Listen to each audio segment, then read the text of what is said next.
দেখো এখানে কি বলেছে, অ্যাক্টিভিটি 8A টা 8A আর 8B দুটোই কিন্তু তোমাদেরকে বলেছে ওই এতে করতে, ইনফিনিটিভ বার করতে। আমি করে রেখেছি, এবার দেখে নাও। He likes to play badminton.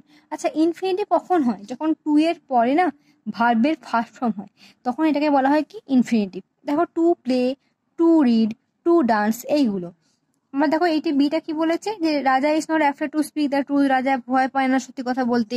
Two speak, the teacher was extremely sorry to hear it. শিক্ষকটা খুব দুঃখিত ছিল এটা শুনে। The guava is fit to eat. Guava হচ্ছে কি খেতে খুব মানে কি ফিট, খেলে কি হয় মানে সুস্থ স্বাভাবিক থাকে মানুষ, এটাই বলেছে। টু ইট হবে, এখানে টু ফাইন্ড। এইগুলো টু এর পর ভাবে ফার্স্ট ফর্ম থাকতে হবে, তবে সেটা হবে কি ইনফিনিটিভ। এখানে দেখো সাফিক্স আর প্রেফিক্স অ্যাড করতে বলেছে, এখানে দেওয়া আছে। এবার দেখো, the children were full of dash as they went for a picnic. Excitement, we should not dash any one. Courage আছে, ডিসকারেজ করতে হবে, মানে কারেজের আগে প্রেফিক্সটা হবে। I was dash journey as I got a place to seat.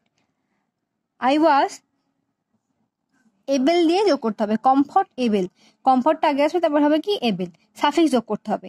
India became an dash nation in 1947। এটা কি যোগ করতে হবে না, প্রেফিক্স ইন্ডিপেন্ডেন্ট। তাহলে এইটা হবে কি এক্সাইটমেন্ট, সাফিক্স যোগ হবে এখানে, এখানেও সাফিক্স যোগ হবে, এখানেও সাফিক্স যোগ হবে, লাস্টে কালে প্রেফিক্স যোগ হবে। ঠিক আছে।